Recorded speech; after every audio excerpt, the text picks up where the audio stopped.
Good morning students. आज मैं आपको प्लेन मिरर के द्वारा इमेज बनाने के लिए सिखाएंगे। ठीक है, image formation by plane mirror. इसमें हम आपको पहले पॉइंट साइज का ऑब्जेक्ट लेंगे, उसके बाद फिर एक्सटेंडेड ऑब्जेक्ट लेंगे। एक्सटेंडेड ऑब्जेक्ट का मतलब होता है जिस ऑब्जेक्ट के पास कुछ ना कुछ लेंथ हो, जैसे ये है इतना बड़ा है तो ये एक्सटेंडेड ऑब्जेक्ट हो गया। ठीक है, ये बताएंगे। उसके बाद में आपको क्लॉक प्रॉब्लम भी बताएंगे, उसमें हम 2 सवाल कराएंगे आपको क्लॉक प्रॉब्लम। तो चलिए सबसे पहले हेडिंग डालिए image formation by plane mirror, और उसमें भी डालिए फॉर पॉइंट साइज ऑब्जेक्ट। जब हम पॉइंट साइज का ऑब्जेक्ट लेंगे तब इमेज किस तरह की या कैसे बनाएंगे, है ना, पॉइंट साइज के लिए। तो यहाँ पे जो है एक मिरर लिया, ठीक है। अब जिस ऑब्जेक्ट का मुझे इमेज बनानी है उसको मैं यहाँ पे रखा, मिरर के सामने रखा। ठीक है, अब आप जानते हो किसी भी इमेज को बनाने के लिए कितने रेज चाहिए? 2। जब 2 रेज आपस में मीट करती है तभी इमेज बनती है। यदि रेज आपस में मीट नहीं करेगी तो इमेज बनेगी नहीं। अब मीट तो तभी करेगी जब 2 रेज होगी, तो मुझे एटलीस्ट 2 रेज चाहिए। तो चलिए ठीक है, एक रेज तो मैं यहाँ से ले रहा हूँ जो कि मिरर के ऊपर परपेंडिकुलर फॉल हो रही है। अब यहाँ से आप जानते हैं when a ray of light fall perpendicular to the surface of the mirror then it return back along the same path। ये फिर से उसी पाथ पे रिटर्न हो जाएगा। लेकिन यहाँ पे जो आदमी होगा, है ना, मान लिया ये आदमी है, यहाँ पे कोई, यहाँ पे जो आदमी होगा उसको लगेगा कि ये रे कहाँ से आ रही है, इधर से लौट के आ रही है ना। इसको ऐसा थोड़ी ना लगेगा कि यहाँ से आ रही है, इसको लगेगा कि इधर से आ रही है। इसका मतलब इसको लगेगा इस पीछे से, मतलब इस रे को हम पीछे की ओर बढ़ा सकते हैं, है ना। लगेगा यहाँ से लगेगा कि ये रे पीछे से आ रही है। ठीक है, अरे यार सीधी लाइन हो ना, चलो यहाँ से लगेगा। ठीक है, चलिए ठीक है, यहाँ से एक रे तो हो गई। दूसरी रे मैं ये ले लेता हूँ। ठीक है, अब जो यहाँ पे आदमी खड़ा है उनको लगेगा, मतलब यहाँ से रे आएगी, वो तो रिफ्लेक्ट होके इधर आएगी ही ना। लेकिन इस आई को, जो आदमी यहाँ पे खड़ा है, उनको लगेगा कि ये रे इधर से आ रही है। अरे इनको ये थोड़ी ना लगेगा कि इस ऑब्जेक्ट से रे आ रही है, इनको लगेगा कि ये रे इधर से आ रही है। अच्छा, तो मैं इसको पीछे की ओर प्रोड्यूस कर सकता हूँ ना जी। तो देखिए ये यहाँ पे आके मीट कर रही है ये दोनों रे, इसलिए इस ऑब्जेक्ट का इमेज यहाँ पे बन के तैयार है। तो कहिएगा सर आगे नहीं बने, आगे कैसे इमेज बनेगी? इस साइड तो बन ही नहीं सकती ना। ये रे इधर जा रही है और ये रे लौट के इधर आएगी, तो ये आगे कहीं मीट करेगी क्या? कहीं नहीं करेगी। तो मीट तब करेगी जब इसको पीछे की ओर हम प्रोड्यूस करेंगे। वर्चुअली रूप से यहाँ पे मीट कर रही है ओ पॉइंट पे, तो ये इमेज वर्चुअल बनेगी। समझ गए क्या मैं बोला? एक रे लिया, परपेंडिकुलर फॉल कराया, वो उसी पाथ पे रिटर्न हो गई, क्योंकि ये परपेंडिकुलर जब कोई रे किसी सरफेस पे फॉल होती है तो फिर से उसी पाथ पे रिटर्न हो जाती है। लेकिन यहाँ पे जो आदमी खड़ा होगा, यहाँ पे कोई जो खड़ा होगा, जो देख रहा होगा इस ऑब्जेक्ट को, उनको लगेगा कि ये रे जो है पीछे से आ रही है, इसलिए मैं इसको पीछे की ओर बढ़ाया। एक रे और लिया जिसको इधर रिफ्लेक्ट कराया। अब यहाँ पे जो खड़ा है उनको लगेगा कि रे इधर से आ रही है ना, इधर से आ रही है, इधर से थोड़ी ना आ रही है, इधर से आ रही है, उनको ये लगेगा। तो मैं इसको पीछे जब बढ़ाया तो ये यहाँ पे मीट कर गए। अच्छा, तो फिर इसका इमेज यहाँ पे बन के तैयार है। मैं बोला था जब कोई 2 रे वर्चुअली या रियली मीट करती है तो इमेज बन के तैयार हो जाती है, तो इमेज यहाँ पे बन गए। अब इसका जो है हमें नेचर एंड पोजीशन लिखना है। Nature and position. अब मुझे ये बताइए, ये रे यहाँ पे वर्चुअली मीट हो रही है ना, एपियर टू मीट हो रही है, एक्चुअल में मीट नहीं हो रही है, एपियर टू मीट है, मतलब वर्चुअली मीट हो रही है, इसलिए ये इमेज कैसी बनेगी? वर्चुअल बनेगी, वर्चुअल इमेज। अब देखिए जब भी वर्चुअल इमेज बने ना वो हमेशा इरेक्ट ही होती है। यहाँ पे वर्चुअल इमेज बन रही है तो हमेशा इरेक्ट, मतलब प्लेन मिरर के द्वारा हमेशा वर्चुअल इमेज बनती है और वो हमेशा इरेक्ट होती है, यानी कि वर्चुअल इमेज हमेशा इरेक्ट होती है। तो ये इरेक्ट इमेज बन गए। ठीक है, नंबर 3 में प्लेन मिरर के द्वारा हमेशा याद रखिएगा कि सेम साइज की इमेज बनती है। जितना बड़ा ऑब्जेक्ट है इमेज उतनी ही बड़ी बनती है। समझ में? सेम साइज की बनती है, जितना बड़ा जो साइज ऑब्जेक्ट की है वही साइज इमेज की होती है। तो ठीक है, यहाँ पे लिखिएगा सेम साइज, इमेज जो बन रही है वो सेम साइज एज ऑब्जेक्ट। ठीक है। अच्छा, नंबर 4 में आप क्या लिख सकते हो, इमेज कहाँ बन रही है, behind the mirror, behind the mirror at the same distance. देखिए ये अगर डी डिस्टेंस है यहाँ से यहाँ तक, और ये अगर डी डैश डिस्टेंस है ना, डी डैश, तो डी बराबर डी डैश होने वाला है ना। Image distance is equal to object distance, है ना, ये हमेशा के लिए सत्य है। इमेज डिस्टेंस बराबर ऑब्जेक्ट डिस्टेंस, जितना आगे ऑब्जेक्ट है मिरर से, इमेज उतना ही पीछे बनने वाली है। समझ गए? तो सेम साइज तो हो ही गया, एट द सेम डिस्टेंस लिखेगा यहाँ से d बराबर d डैश। अरे आपको लिखना है तो लिखो ऐसे, image formed behind the mirror at the same distance as the object placed in front of the mirror. लिखो, image formed behind the mirror at the same distance as object placed in front of the mirror. तो मैं यहाँ पे d बराबर d dash लिख दिया, और behind the mirror तो बन ही रहा है ना, बिहाइंड द मिरर, इमेज कहाँ बन रही है, बिहाइंड द मिरर बन रही है। नंबर 6 में अगर मैं बताऊं तो ये इमेज जो बनती है ना, लेटरल इन्वर्टेड बनती है। ये लेटरल इन्वर्टेड क्या होता है, लेटरल इन्वर्टेड क्या होता है, लेटरल इन्वर्टेड का मीनिंग होता है कि किसी भी ऑब्जेक्ट का जो इमेज बन रही है वो लेफ्ट साइड राइट साइड में दिखना और राइट साइड लेफ्ट साइड में दिखना। मतलब lateral inverted means left side appears right side and right side appears left side.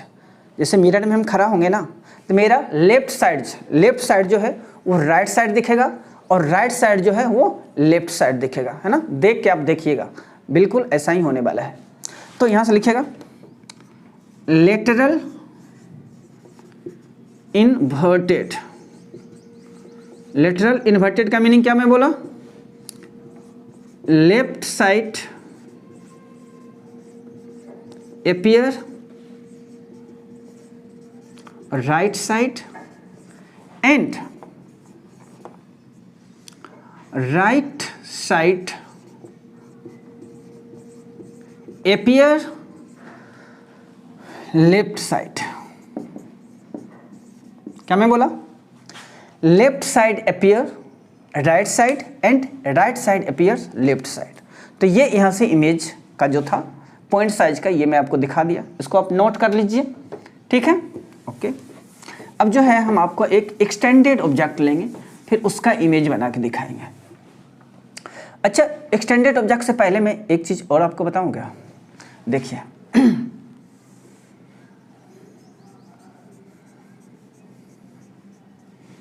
अब यहाँ पे देखिए, मैं एक ऑब्जेक्ट यहाँ पे ले लेता हूँ। अब मुझे इमेज बना के दिखाइए, क्या यहाँ पे इमेज बनने वाली है, क्या इमेज बनेगी, इस पॉइंट का इमेज बनने वाली है? हाँ बिल्कुल बनेगी। तो कैसे बनेगी मैं बता रहा हूँ।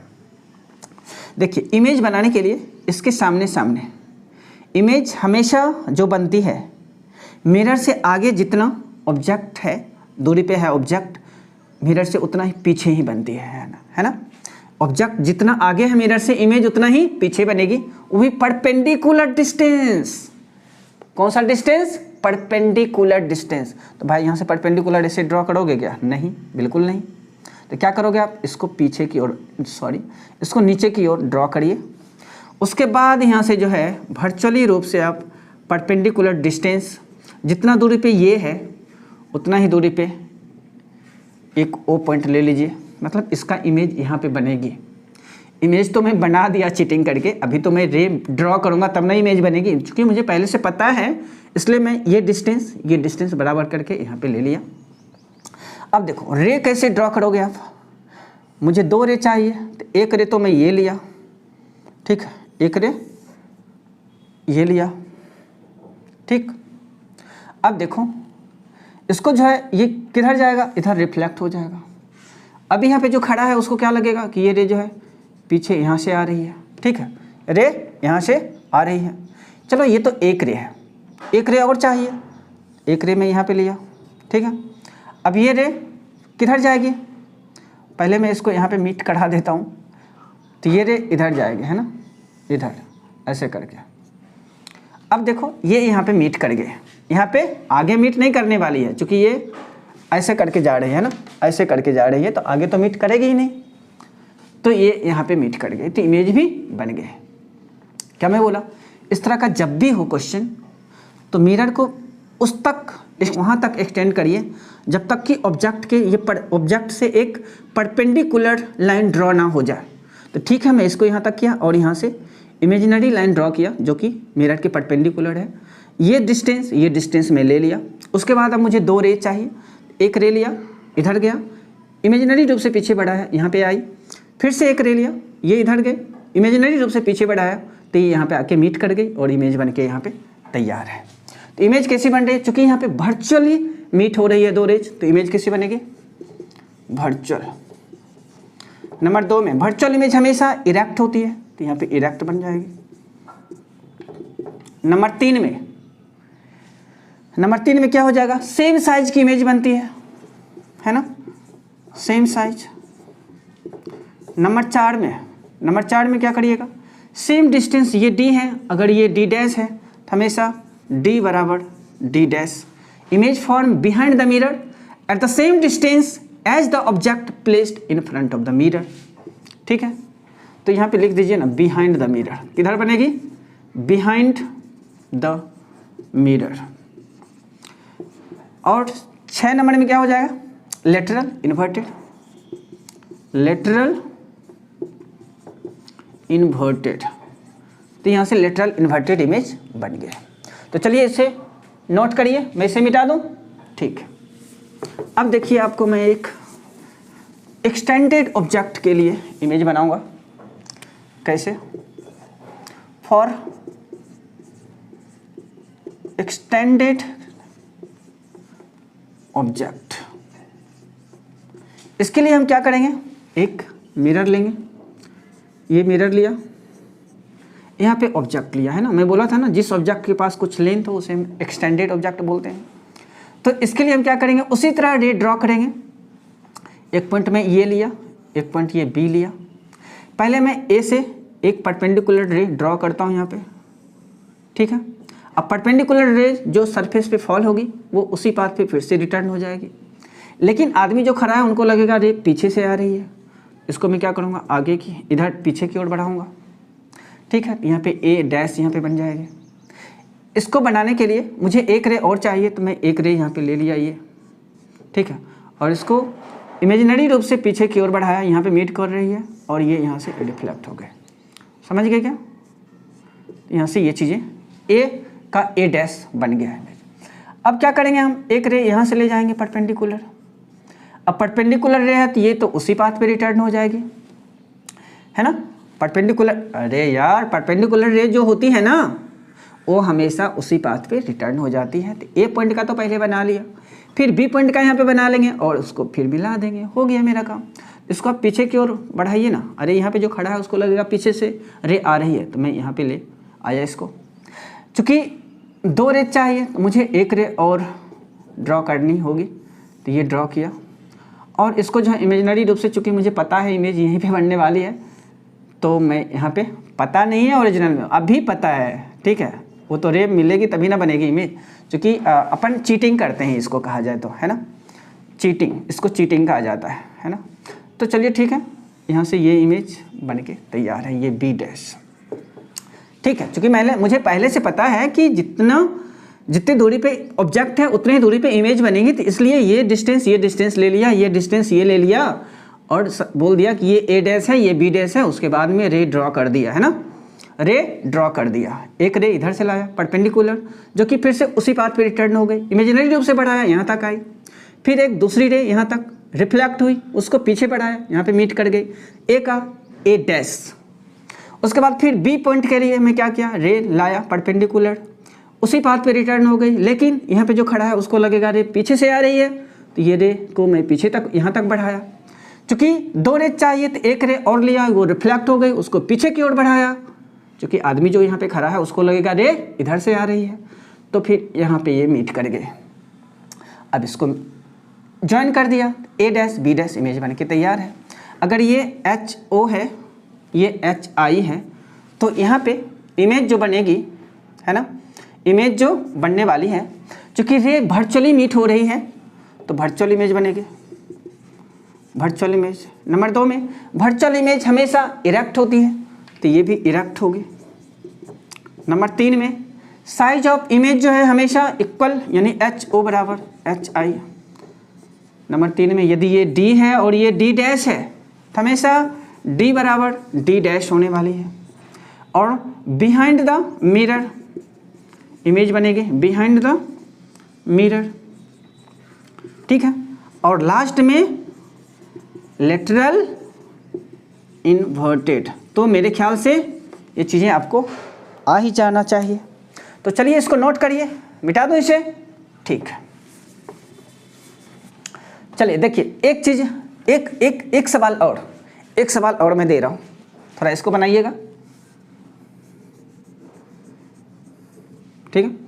अच्छा, कोई ऑब्जेक्ट इस तरह करके है, ये ए है, ये बी है, बताइए इसकी इमेज कैसे बनेगी? बनाइए, है ना, इमेज बनाइए। तो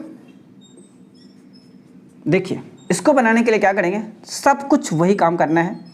यहाँ से एक परपेंडिकुलर लाइन ड्रॉ किया, ये लाइन इसी पे रिटर्न हो जाएगी क्योंकि ये सरफेस के साथ परपेंडिकुलर फॉल हो रही है। लेकिन यहाँ पे जो खड़ा है उसको लगेगा ये रे पीछे से आ रही है, तो मैं इसको यहाँ तक, ये डिस्टेंस जितना बड़ा है उतना ही बड़ा डिस्टेंस ये लिया, है ना, जो कि जिसको मैं ए डैश माना। चूँकि ये एक ही रे है, दूसरी रे भी तो चाहिए मुझे, 2 रे मीट करेगी तभी ना इमेज बनेगी। अब ये रे क्या होगी, इधर रिफ्लेक्ट हो जाएगी, है ना। इसको पीछे की ओर जब प्रोड्यूस करेंगे तो यहाँ पे आके मीट कर रही है, मतलब ए पॉइंट पे इमेज, मतलब ए पॉइंट का ए डैश पे इमेज बन गई, मतलब यहाँ पे इमेज बन के तैयार है इसका ए का ए डैश। बी के लिए क्या करेंगे, यहाँ से फिर से एक परपेंडिकुलर रे ड्रॉ करेंगे, रिफ्लेक्शन के बाद फिर से वो इसी पाथ पे रिटर्न हो जाएगी। लेकिन यहाँ जो खड़ा है उसको लगेगा रे पीछे से आ रही है, इसलिए मैं इसको पीछे की ओर बढ़ाया, थोड़ा मिरर को और बड़ा कर लेते हैं, है ना। अब क्या होगा, यहाँ से एक रे और लिया, ठीक है। अब देखो ये रे फिर से यहाँ पे रिफ्लेक्ट हो जाएगी, लेकिन यहाँ पे जो खड़ा है उसको लगेगा कि रे कहाँ से आ रही है, इधर से आ रही है, इधर से। इसको मैं यहाँ पे बढ़ाया, अच्छा ये रे आगे चली गई, ओके। तो इसको थोड़ा और आगे इधर बढ़ाइए और इसको मीट कराइए, देखिए इमेज यहाँ पे बन के तैयार है। अच्छा ये ऐसे है तो ये ऐसे इमेज बन गए, समझ गए क्या? इस तरह टेढ़ा है ना, ये डिस्टेंस जितना बड़ा है उतना ही बड़ा ही डिस्टेंस ये होगा ना जी, ये जितना बड़ा डिस्टेंस है उतना ही बड़ा ये होगा। तो इमेज यहाँ से बन के तैयार है, ठीक है। बाकी सब कुछ तो वही है, वर्चुअल इमेज बनेगी, इरेक्ट बनेगी, सेम डिस्टेंस पे बनेगी जितना डिस्टेंस पे ऑब्जेक्ट मिरर से आगे रखा है, बिहाइंड द मिरर बनेगी और लेटरल इन्वर्टेड बनेगी, है ना। तो बार बार वो नहीं लिखना है, तो इसको नोट करिएगा, ठीक। अच्छा चलिए अब हम आपको एक क्लॉक प्रॉब्लम कराते हैं। क्लॉक प्रॉब्लम, चलिए क्लॉक प्रॉब्लम हम पहला लेते हैं कि एक मिरर, यहाँ पे एक क्लॉक लिया, ठीक है। जिस क्लॉक में भी मान लिया कि 3 बज रही है ना, ये आवर की सुई है और ये मिनट की है। तो बताइए मुझे मिरर के इस तरफ, यानी मिरर में कितने बजेंगे बताइए, बनाइए। देखिए हम बनाते हैं इसको, ये जिस तरह कट के है ना, ये ओ पॉइंट है, इसका इमेज तो यही बनने वाला है ना जी, ओ का ओ पे बना। देखो ये यहाँ पे है, तो ये डिस्टेंस यानी ये इसके बराबर होगा, तो यहाँ पे ये आ गया, ठीक है। और ये पॉइंट ओ तो है ही, फिर ये पॉइंट यहाँ पे है तो यहाँ पे होना चाहिए, तो यहाँ पे बन के तैयार है। तो इस तरह करके बनने वाले हैं, समझ गए। यानी क्लॉक में यहाँ पे यदि 3 ओ क्लॉक है तो यहाँ पे कितना बज रहा है, 9 ओ क्लॉक। कितना बज रहा है, 9 ओ क्लॉक बज रहा है। चलिए अच्छा, इसका एक दूसरा है मेथड बनाने का, ट्रिक देखिए। आपको अगर ये तो सीधा सीधा दिया है तो आप बना लेंगे, लेकिन थोड़ा टेढ़ा दे देगा तो क्या करिएगा। जैसे मैं मान लिया यहाँ पे दे दिया, क्या दे दिया, एक मिरर यहाँ पे दे दिया और यहाँ पे एक क्लॉक दे दिया। बोलेगा क्या इसमें जो है कितना बज रहा है, इसमें बोलेगा कि चलो ठीक है 3:15 हो रहा है। बताइए यहाँ पे कितना बजने वाला है, मिरर में कितना बजेगा। तो आप इसमें थोड़ा कितना ड्रॉ करते रहेंगे मिनट सेकेंड, तो हम लफड़ा में पड़ जाएंगे। तो उसके लिए क्या करना है मुझे, एक ट्रिक है ना, ये ट्रिक ये है कि आप क्या करो, यहाँ पे जो कुछ भी बज रहा है उसको 12 o'clock में घटा दो। 12 o'clock जो होता है इसको हम कैसे लिखेंगे, इसको मिनट में और सेकंड में लिखना है। देखो अगर मैं 12 बजे को मतलब 12 o'clock को 11 o'clock लिखूं तो यहाँ पे क्या लिखना पड़ेगा, 59 मिनट और यहाँ पे 60 सेकेंड। देखो ये 1 मिनट हुआ, 1 मिनट को इसमें जोड़ा तो ये 60 मिनट, फिर इसमें जोड़ा तो हो गया 12 o'clock। ठीक है, इसमें क्या करना है मुझे, यानी कि 12 o'clock में इसको माइनस करना है। तो यहाँ पे 3 लिखा, यहाँ पे 15 मिनट है, मिनट के सामने, सेकेंड है तो सेकेंड के सामने। अब यहाँ पे कितना हो जाएगा, 60 में 15 जाएगा, कितना होगा 45 है ना।